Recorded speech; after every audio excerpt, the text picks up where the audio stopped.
In the high-quality canon of early 80s alternative entertainment, Satisfactions occupies a rare perch, a mature film that cares about how it flows, not just stitched-together genre scenes with the narrative depth of a biscuit, but a finely tuned production, equal parts anthology and art film, filtered through the sun-filled sensibilities of 1982 California.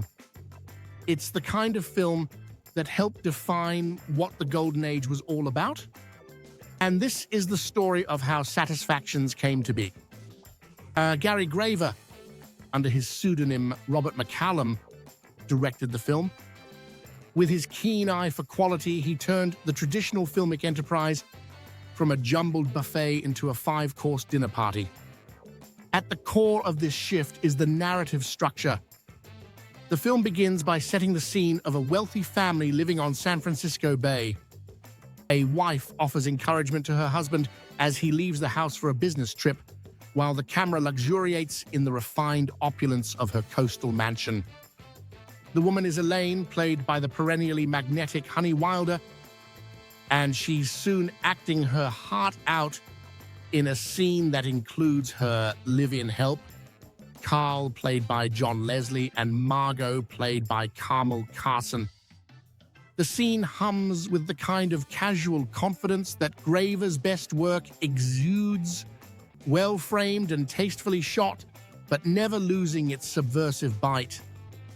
A terrific way to set the scene and to get the narrative pumping on all cylinders. From there, the film flows through a connected sequence of scenarios with unusual fluidity, as if Woody Allen had sat down to write the screenplay. We are now introduced to the daughter Connie, played by Rhonda Jo Petty, and follow her to a construction site owned by her father's development company, a mise-en-scène used in countless lesser productions since. Petty, temporarily and cheekily rebranded as Farrah Fawcett Minor, thanks to her uncanny resemblance to the Charlie's Angels icon, ignites the screen with her acting prowess. Here, a peak-era Ron Jeremy and fellow industry legend Herschel Savage play their roles with blue-collar gusto in a way that feels both completely authentic while showcasing their thespian clout. It's the kind of set piece that typified Graver's strengths, quality ensemble genre fare, shot and acted in a manner that defied the low-budget nature of the shoot. We next follow the secretary, played by Chrissy Beauchamp, whom we briefly met at the construction site. Her friend Dee, played by Cara Lott, also adds to the proceedings as Eric Edwards shows up, playing the family pool boy, possibly one of the earliest examples of the cliché.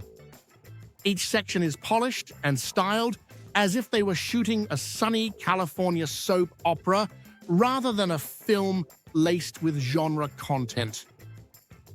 There's a professionalism to all of the performances that sidesteps the kind of clinical, dead-eyed, through-the-motions acting that would plague films in the decade that followed. However, it's the final segment that elevates Satisfactions from an above-average mature film to something that sticks in the memory over 40 years later. Enter Kay Parker. By '83, Parker had cemented her status as the queen mother of the industry, less a film star than a high priestess of alternative entertainment. Born in Birmingham, England, she brought a regal presence to every frame, and here she turns what could have been your standard output into something far more special. Alongside R. Bolla and Laura Lazar, in one of her 3 Graver collaborations that same year, Parker orchestrates a scene that flows with psychological weight and genuine emotion. Parker, ever the pro, never loses her composure. She guides the energy like a seasoned conductor, and the result is easily one of Graver's most accomplished set pieces in a career that spanned well over 100 genre productions. Behind the camera, Graver handled nearly everything: direction, cinematography, editing, giving the film a tonal unity that's all too rare, even in the best examples of production output. The screenplay came from C.W. O'Hara in what would be his final team-up with Graver after starting with Indecent Exposure in '81. Shooting satisfactions saw the cast and crew working at various locations in the San Francisco area. The most notable spot was 125 Belvedere Avenue in Tiburon. This was Elaine's cliffside mansion from the opening section. Unfortunately, this beautiful building was demolished in '07. The 2 a.m. club at 380 Miller Avenue, Mill Valley, was the bar where Parker's character works. And the exterior of the construction site set was filmed in Santa Monica. In a genre not exactly known for its orchestral ambition, Satisfaction stands out for having an actual credited composer, Suzanne Terrier. Terrier, who doesn't pop up much elsewhere in film score production, was tasked with composing the film's soundtrack. Right from the beginning, with Wilder on the Beach, Terrier's score swells beneath the visuals. You'll hear a piano underscoring during tender transitions or faint synth notes to bridge between the more buoyant genre scenes. It's a modest yet thoughtful treatment, an unusual move in an era when film often leaned on stock loops or borrowed catalog tunes. Terrier's work gives the movie texture, a reminder that in every creative aspect, Graver wanted his film to breathe like cinema.